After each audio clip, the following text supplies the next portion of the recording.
Hi, ಎಲ್ಲರಿಗೂ ನಮಸ್ಕಾರ. ಇವತ್ತು ನಾನು ಎಗ್ ಮಸಾಲ ಕರಿ ಮಾಡುವ ವಿಧಾನವನ್ನು ತೋರಿಸಿ ಕೊಡುತ್ತೇನೆ.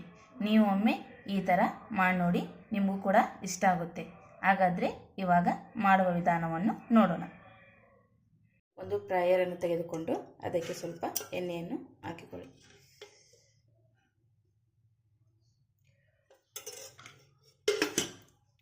ಎಣ್ಣೆ ಕಾದ ನಂತರ ಚಿಟಿಕೆ ಅರಿಶಿನ ಪುಡಿ,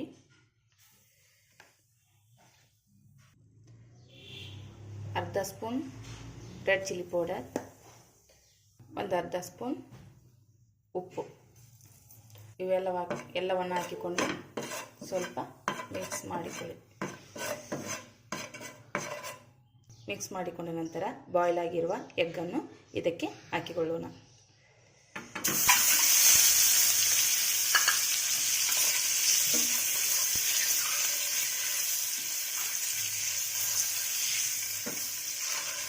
ಒಂದರಿಂದ 2 ನಿಮಿಷ ಚೆನ್ನಾಗಿ ಇದರಲ್ಲಿ ಫ್ರೈ ಮಾಡಿಕೊಳ್ಳಿ.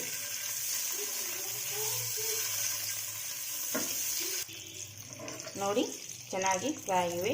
ಇಷ್ಟ ಆದರೆ ಸಾಕು. ಇದನ್ನು ಸೈಡ್ಗೆ ಎತ್ತಿಟ್ಕೊಂಡ್ಬಿಡೋಣ. ನಂತರ ಬೇರೆ ಒಂದು ಪಾತ್ರೆಯನ್ನು ತೆಗೆದುಕೊಂಡು ಅದಕ್ಕೆ ಎಣ್ಣೆಯನ್ನು ಹಾಕಿಕೊಳ್ಳೋಣ.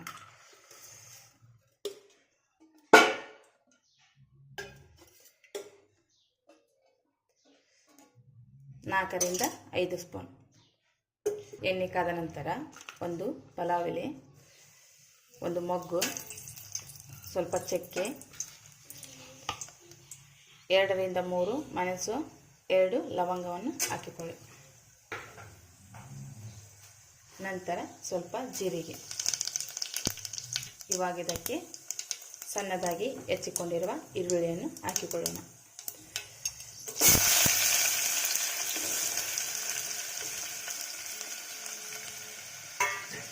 ನಂತರ 3ರಿಂದ 4 ಹಸಿಮೆಣಸಿನಕಾಯಿಯನ್ನು ಹಾಕಿಕೊಳ್ಳೋಣ.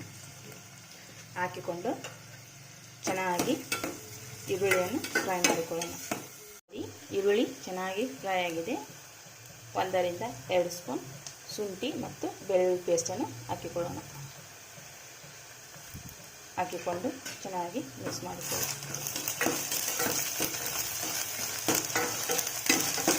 1ರಿಂದ 2 ನಿಮಿಷ ಸ್ವಲ್ಪ ಫ್ರೈ ಮಾಡಿಕೊಳ್ಳಿ. ನಂತರ ಟೊಮಾಟೊ ಪ್ಯೂರಿಯನ್ನು ಹಾಕಿಕೊಳ್ಳಿ.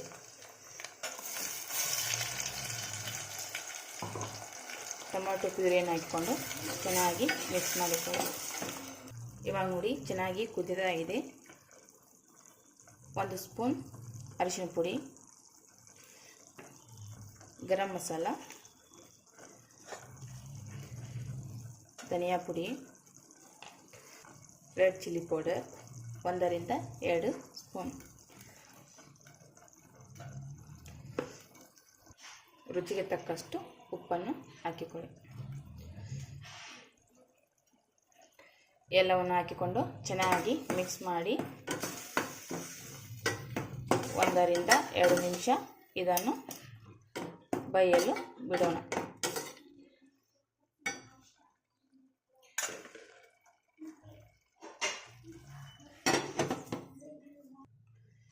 ಇವಾಗ ನೋಡಿ, ಚೆನ್ನಾಗಿ ಬೆಂದಿದೆ.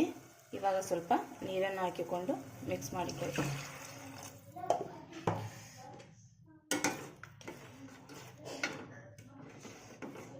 ನೀರು ಹಾಕಿಕೊಂಡ ನಂತರ ಫ್ರೈ ಮಾಡಿಕೊಂಡಿರುವ ಎಗ್ಗನ್ನು ಇದಕ್ಕೆ ಹಾಕಿಕೊಳ್ಳೋಣ.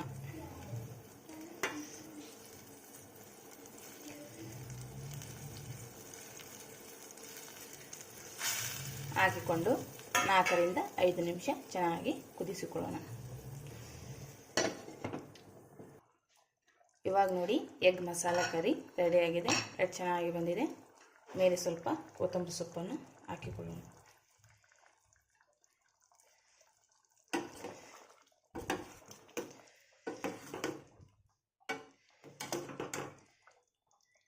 ನೋಡಿ, ಎಷ್ಟು ಚೆನ್ನಾಗಿ ಬಂದಿದೆ. ನಿಮಗೆ ಈ ರೆಸಿಪಿ ಇಷ್ಟ ಆಗಿದೆ ಅಂತ ತಿಳ್ಕೊತೀನಿ. ಇಷ್ಟ ಆಗಿದ್ದರೆ ಲೈಕ್ ಮಾಡಿ, ಶೇರ್ ಮಾಡಿ, ಕಾಮೆಂಟ್ ಮಾಡಿ, ಸಬ್ಸ್ಕ್ರೈಬ್ ಆಗಿ. Thank you for watching.